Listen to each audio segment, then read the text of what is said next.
목장교회의 전도 축제의 이름은 행축입니다. 줄임말인데 행복한 사람들의 축제라는 의미입니다.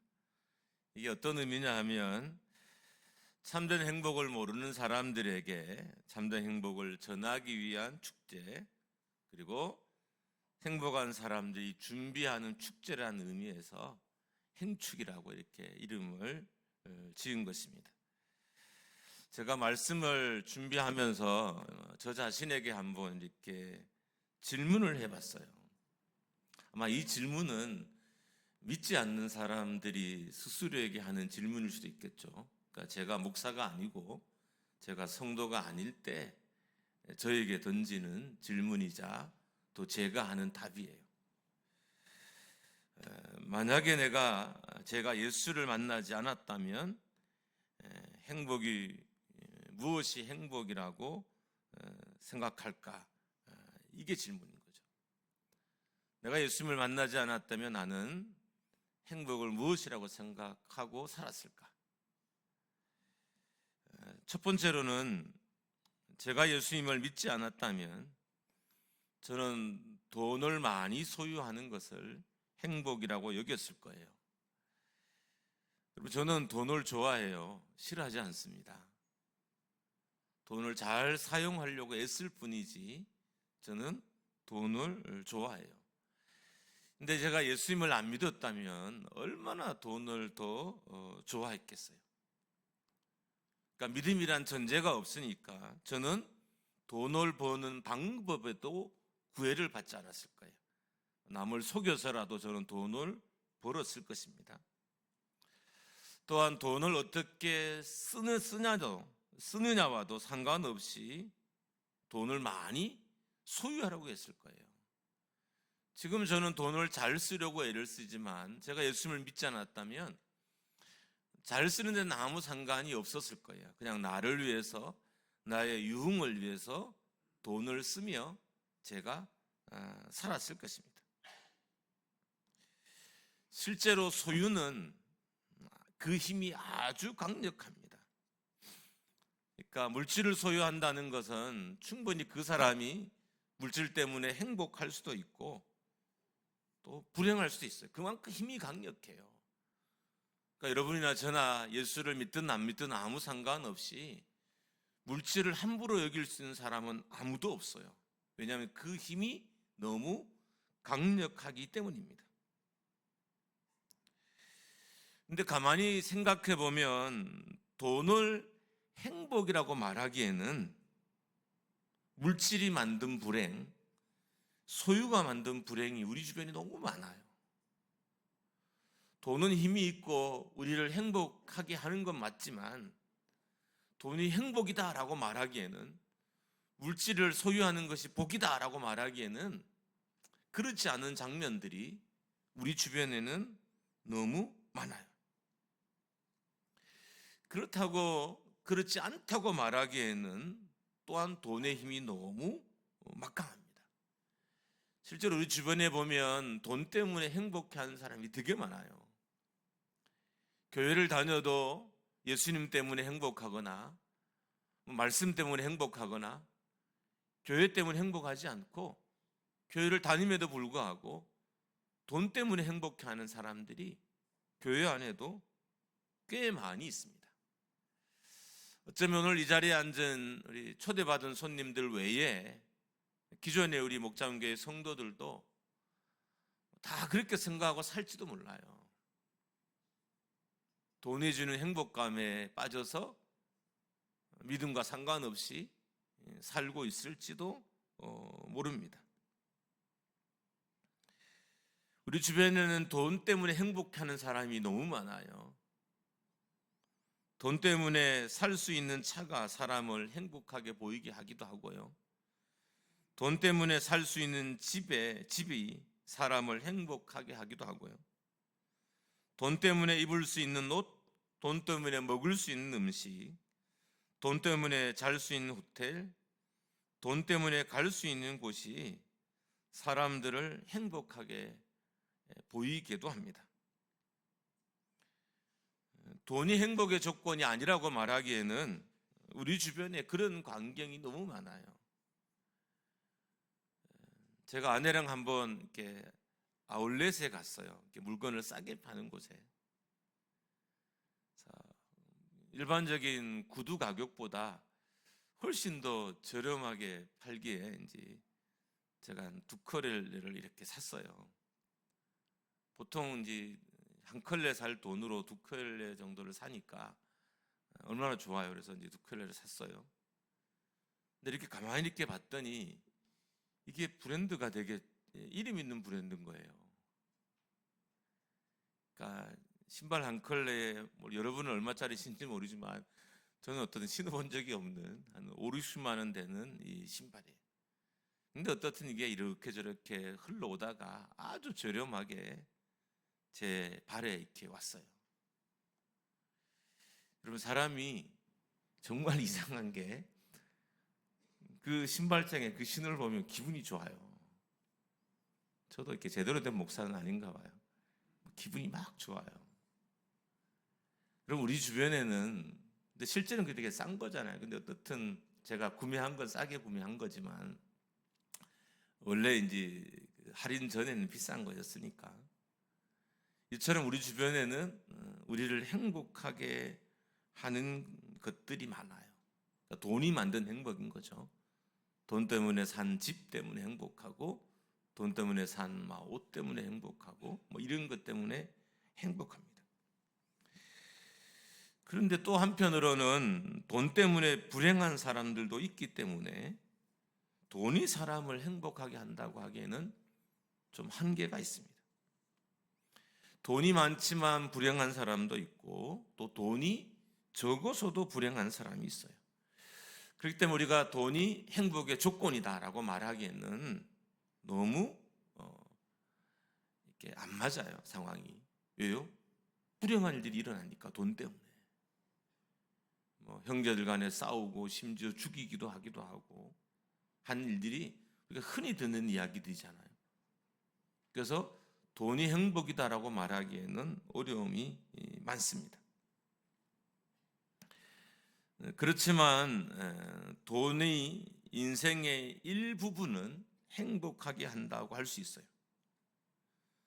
저는 가난이 얼마나 비참한 것인지 경험했기 때문에 돈이 없어도 행복할 수 있다라고 말하고 싶지는 않습니다.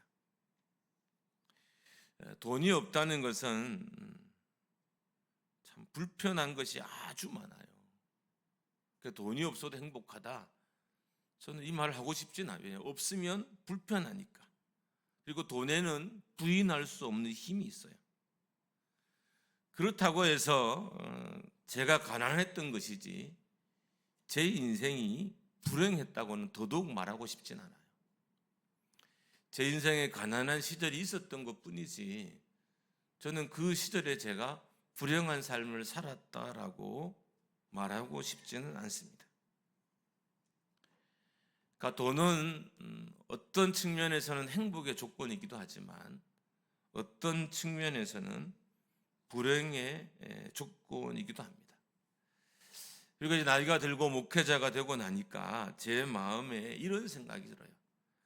내가 최소한 부모라면, 내가 최소한 목회자라면 너무 돈에 좌우되는 인생은 살지 말자.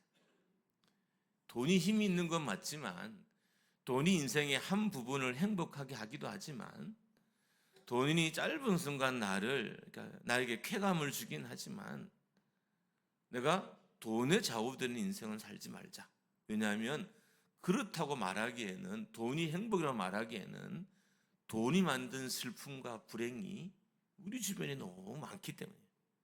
그래서 저는 돈에 좌우되지 말자. 이게 이제 제 나름대로의 신앙이에요.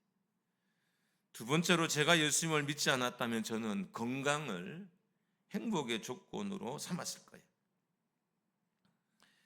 왜냐하면 저희는 약간 질병이 있어요. 뭐 죽을 병은 아니지만 아침에 약을 한 7달 정도 이렇게 먹은 지가 꽤 오래된 것 같아요. 제가 이 교회에 오자마자 먹기 시작했으니까 16년 동안 변하지 않고 아침과 저녁에 약을 먹어야 제 몸이 이렇게 건강한 상태로 유지가 돼요. 건강이, 제가 예수를 안 믿었다면 건강이 행복이다 이렇게 말하고 싶은데 살다가 보니까 건강하지 않아도 행복한 순간이 많은 거예요. 그래서 건강이 행복이다라고 말하기에는 너무 좀 난제예요. 이게 어려움이에요. 왜요? 건강하지 않아도 행복한 순간들은 제 인생에 여전히 많았기 때문인 것입니다. 어떻게 보면 건강 때문에 범죄하고 건강 때문에 하나님이 싫어하는 일들을 더 많이 하는 경우도 있어요. 몸이 연약한 성도들은 늘 하나님께 은혜를 구하고 긍휼을 구하고 살아가는데, 몸이 건강한 성도들은 이 건강한 몸으로 오히려 하나님께 범죄하는 경우가 더 많습니다. 예수를 믿지 않는 사람도 마찬가지예요. 몸이 건강하면 그 건강한 몸으로 나쁜 짓, 죄 짓는 경우가 훨씬 더 많습니다. 이것으로 봐서 건강에 행복이 좌우된다라고 말하고 싶지도 않습니다. 만약에 제가 건강이 행복을 좌우한다라고 이렇게 말을 한다면, 제가 그동안 만나고 섬겼던 장애인들이나 나이가 많은 어른들이나 몸이 아팠던 사람들은 다 불행한 사람이거든요. 근데 제가 보기에 그분들은 불행한 사람은 아니었어요. 몸이 불편한 사람은 맞지만 불행한 인생은 아니었어요. 물론 몸이 불편한 것 때문에 불행하게 사는 사람도 있어요. 근데 그 반대도 있어요. 몸이 건강해서 불행하게 사는 사람도 있어요. 그래서 건강이 행복의 조건이다라고 말하고 싶지는 않습니다. 또 한편으로는 돈이 만들어준 행복이나 건강이 만들어주는 행복은 오래 가지 않습니다. 그러니까 금방 바닥이 나요. 그러니까 유효기간이 아주 짧아요. 인생을 통틀어 봤을 때 내가 부유할 때보다 가난할 때가 더 많았고, 내가 건강할 때보다 몸이 아프는 시간이 더 많기 때문입니다. 돈 때문에 행복한 시간보다 돈 때문에 스트레스를 받은 시간이 훨씬 더 많아요. 그래서 돈이나 건강이 행복이다라고 말하기는 어려울 것 같습니다. 돈이나 건강은 청량음료도 같습니다. 그러니까 잠시 인생을 개운하게 해줘요. 여러분, 우리가 음식을 먹다가 이렇게 사이다나 콜라를 마시면 청량감이 몸을 막 이렇게 사로잡잖아요. 그래서 그게 좋아서 사람들이 이렇게 음료수를, 탄산을 이렇게 마시잖아요. 그런데 그렇게 먹었어요. 문제는 시간이 지나면 오히려 목이 더 마르다는 거예요. 잠시의 청량감은 있었지만 시간이 지나면 더 큰 갈증을 느끼고, 문제는 몸이 병이 든다는 거예요. 인생에 있어서 돈이나 인생에 있어서 건강은 우리에게 청량감을 주는 존재이긴 맞아요. 그러나 그 시원함이 오래 가지는 않는다는 거예요. 더 가서 우리를 더 큰 갈증을 가져오고요, 그리고 우리의 몸을 병들게 만듭니다. 더 나아가서 건강이나 돈은 언제든지 빼앗길 수 있습니다. 건강한 사람이 하루아침에 무너지기도 하고요, 휠체어를 타고 침대에 들어 눕기도 합니다. 하루아침에 통장이 텅텅 비기도 합니다. 그렇게 본다면 돈이나 물질, 건강에 주는 행복은 영원하지 않습니다. 오히려 이런 생각이 들더라고요. 이걸 지키는데 너무 많은 에너지가 들어가는 거예요. 그러니까 돈을 벌었어요. 이 돈을 지키는데 너무 많은 에너지가 들어요. 사람이 비열해져야 되잖아요. 남의 가난을 몰라봐야 되고요, 남의 어려움들을 무시해야 되고요, 주변의 사람들의 도움을 거절해야 내가 돈을 지키는 거잖아요. 버는데도 힘든데 지키는 건 더 힘들어요. 그래서 인간성을 다 상실하게 됩니다. 그리고 오히려 돈이나 건강을 지키려다가 불행해지는 사람이 우리 주변에서 흔히 볼 수 있습니다. 심지어 어떤 사람들은 돈을 지키려다가 신앙을 잃고요, 가족도 잃고 친구도 잃고 심지어 건강도 잃게 됩니다. 이거는 돈이나 건강은 소유하는 것도 어렵지만 지키는 것은 더 어려워요. 근데 오늘 본문은 그러니까 돈이나 물질에도 행복이 있지만 좀 더 유효기간이 오래간 잠시 나에게 청량감을 주고 사라지는 그렇지 않는 나를 행복하게 하는 것이 있다라고 소개합니다. 하나님에게서 오는 행복은 마르지 않는 샘과 같다 이렇게 말합니다. 왜냐하면 그 행복의 근원이 하나님이기 때문에 마르지 않는 거예요. 돈은 마르고 건강은 말라요. 그러나 하나님은 영원하시기 때문에 하나님께로부터 오는 행복은 마르거나 쉬 사라지지 않는다는 거예요. 시편 144편은 다윗의 시입니다. 다윗이 왜 인생의 행복의 근원을 하나님께 뒀을까요? 그가 하나님을 경험했기 때문인 거죠.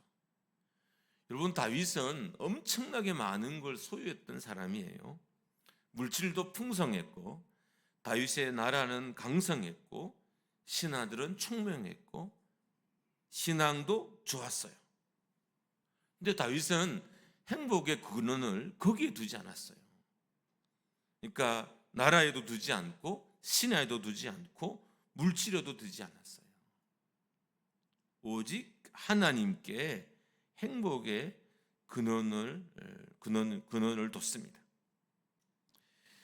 여러분, 다윗이 가진 여유, 자, 다윗이 이제 돈도 가졌고 뭐 나라도 가졌고 신하도 가졌잖아요. 이것들을 다윗이 대응해서 어떤 배신을 했을까요?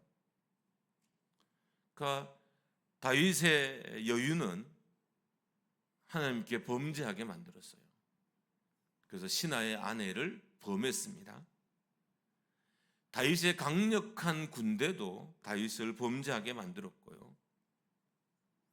다윗의 자랑거리는 자녀들과 신하들도 다윗을 배신했어요. 배신하는 정도가 아니라 죽이려고 했어요. 다윗이 이것을 경험하고 나니까 행복의 근원이 돈이나 나라나 신하들이나 자녀들에게 있는 것이 아니라 하나님께 있다는 것을 알게 된 거예요. 여러분도 아마 사시면서 이런 것들에 배신을 당한 적이 있을 거예요. 여러분, 돈에 배신 당한 적 있으시죠? 없는 것처럼 하지 마세요. 배신 당하셨잖아요. 여러분, 자녀들에게 배신 안 당하셨나요? 당하셨잖아요. 소리 지르고 막 부모를 협박하고 불순종하는 자녀들을 경험한 적이 없으신가요?